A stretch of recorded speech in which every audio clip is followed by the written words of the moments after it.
Pre-observation process is an essential piece of a differentiated evaluation cycle. This process includes 3 stages: a pre-observation conference, a classroom observation, and a post-observation conference. Thank you, Ms. Ward, for coming in to meet with me today. In this pre-observation conference, the teacher explains her lesson's objectives and the activities and strategies she will use to support the students in reaching them. Let's talk about the lesson that I'll be observing today. What are your objectives going to be, and what are your expectations for this lesson? The objectives today that I'm going to be focusing on is, are the students able to identify the main purpose in a text? And my expectations are that they'll be able to use close reading strategies to pull the information. Okay.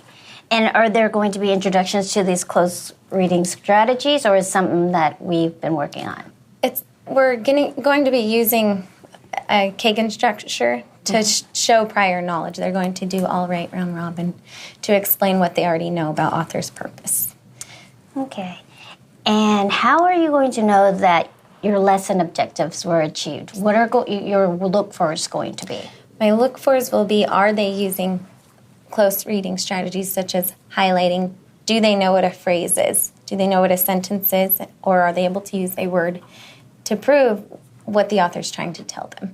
Okay, that leads me into my next question is, what is the academic relationship between this lesson and lessons you've done before or lessons that you will be doing in the future? So explain that whole scaffolding process. Okay. In the last week, actually, we had learned that authors write to persuade, inform, or entertain. Today, we're going to dig deep into just the information part, and they're looking for information to prove they know the author is going to inform them. So what can I expect to see from your students? I would expect to see Kagan structures to support their prior knowledge. It's an activity to identify their prior knowledge. Also, discourse between them. They'll be explaining what they highlighted and why they highlighted it. Guided practice and independent practice. And how will you structure the activity for the discourse? They're going to be doing inside-outside circle. Okay. What assessments are you going to do, your checks for understanding, to gauge their learning during this lesson? During the lesson, it'll be a formative assessment, constructive response, used from a sentence frame. So they're going to fill out the sentence frame, explaining what they highlighted and why that helps them understand what the author wants them to know. And what is their experience with sentence frames? We use them almost daily, whether it's written or verbal. Sometimes they just say it, sometimes they write it.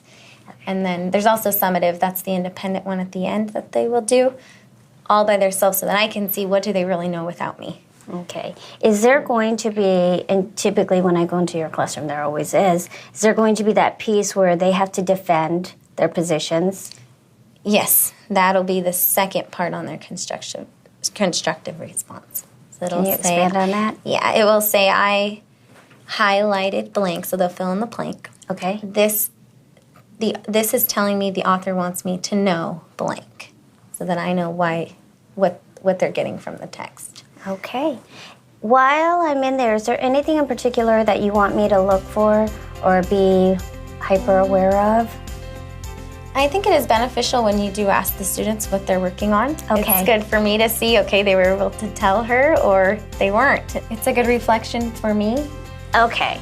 So let me see. You want me to make sure that I ask them to explain the purpose? Mm-hmm. Because it really does, tells me if they understand what they're supposed to be working on. So that's one of your gauges of understanding too. Okay, I will be sure to do that. Okay. Thank you, Ms. Ward. I can't wait to see your lesson. Thank you.